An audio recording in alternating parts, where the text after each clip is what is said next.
So in this insightful video about हम बातचीत करेंगे स्कोडा इंडिया के बारे में। स्कोडा या कह सकते हैं हम स्कोडा और VW जो ये यूरोपियन ब्रांड है, ये इंडिया में अब स्कोडा वॉल्क्सवैगन प्राइवेट लिमिटेड के नाम से रजिस्टर्ड है। अब Skoda is a lead brand among these two brands in India. So जो उनके जो मेन लीड हैं इंडिया में, पीटर यनबा, उनका जो उन्होंने काफ़ी इंटरव्यूज नहीं ऑटो एक्सपो में, तो उसका एक सम अप कर सकते हैं हम। Skoda India targets 8% segment share in the compact SUV segment, जो उनकी नई गाड़ी काइलैक है उसमें, जिसने बहुत टाइम लिया।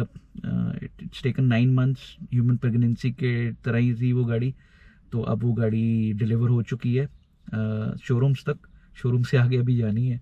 सो बट स्कोडा इंडिया की जो एक्सपेक्टेशन है, दे nearly expect 75,000 to 85,000 of Kylax to be sold in India, which is substantially a good number. I think they have made good amount of investment in this segment, and we all know that this segment is a crowded segment, and इस segment में हमें almost हर manufacturer के पास compact SUV है except for only one brand, that is Honda. Honda के पास नहीं है इस segment में गाड़ी, और सबके पास एक गाड़ी है कॉम्पैक्ट एसयूवी सब 4 मीटर में।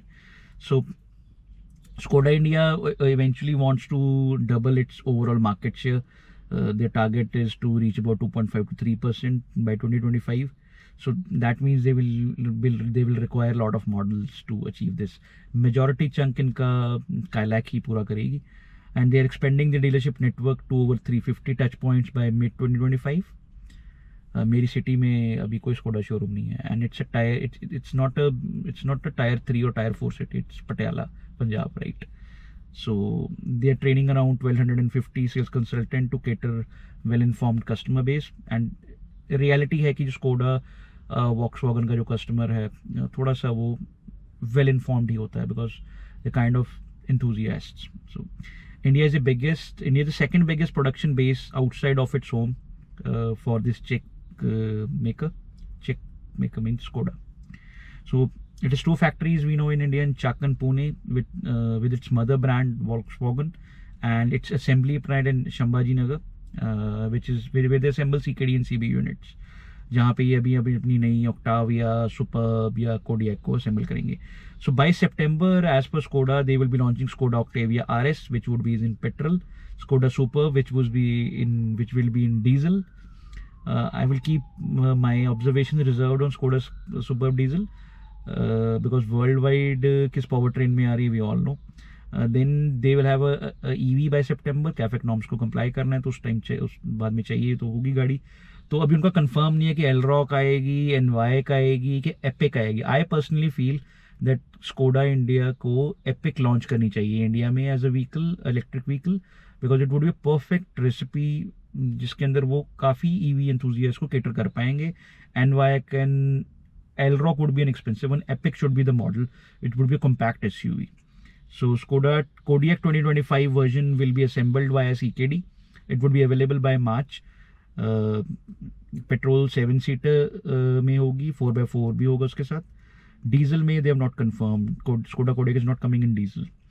सो कॉम्पैक्ट EV SUV एक लॉन्च करेंगे, कब करेंगे अभी आइडिया नहीं है.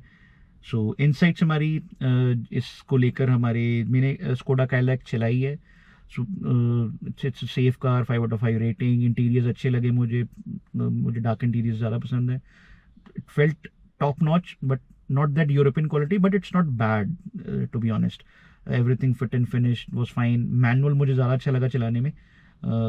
Automatic थोड़ा सा मुझे उतना मतलब maybe I'm not used to those engines now because I drive an electric, but still manual was really fun to drive.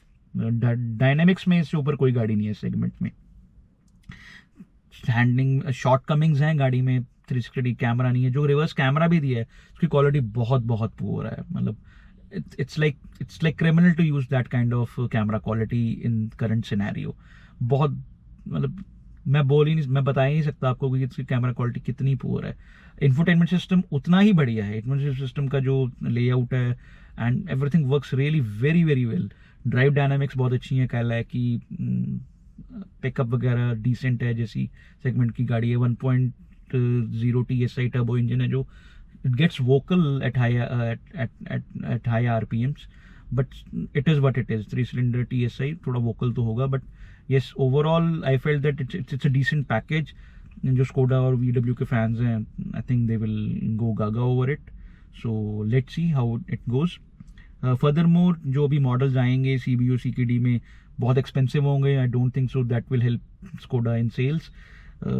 कैफेक norms के लिए उनको एक ESUV चाहिए, देखते हैं वो क्या होता है आगे आने वाले टाइम में। एलरॉक होती है, एनवाइक होती है। मेरे हिसाब से they should launch epic for India, which can really do well in India. So let's see how Skoda Kylaq की जो मार्केट में रिस्पॉन्स है कैसा आता है। वो डायरेक्ट राइवल होगी सायरॉस के साथ। So Syros is a different kind of a vehicle, quirky design, space ही स्पेस, फीचर्स। 2 पावर ट्रेन्स आ जाएंगे उसके अंदर, डीजल आ जाएगा, पेट्रोल आ जाएगा टर्बो वाला। सो काइलैक में हमारे को पहले ही मिसिंग है ओनली पेट्रोल 1.0 TSI है। सो सिंगल पावर्ड सिंगल फ्यूल में ब्रीजा ने बहुत सक्सेस पाई है। It's only available in petrol. हालांकि CNG ने उसके सेल्स और बढ़ा दी हैं। काइलैक में CNG नहीं है, डीजल नहीं है, बहुत फीचर्स मिसिंग हैं। How Skoda will manage to sell it with limited number of showrooms, and वो जो एक बैगेज रहता है कि गाड़ी जो है वो अच्छा, वो गाड़ी के पार्ट्स महंगे हैं जी, सर्विस का ये है। सो कुछ स्कोडा को ये चीज़ें रिजॉल्व करनी पड़ेंगी, but I still feel that Kylaq is a very good addition in the compact SUV segment. We need these kind of cars in India, right? So that was our insight for Skoda. Let's move on to some other manufacturer now. Thank you.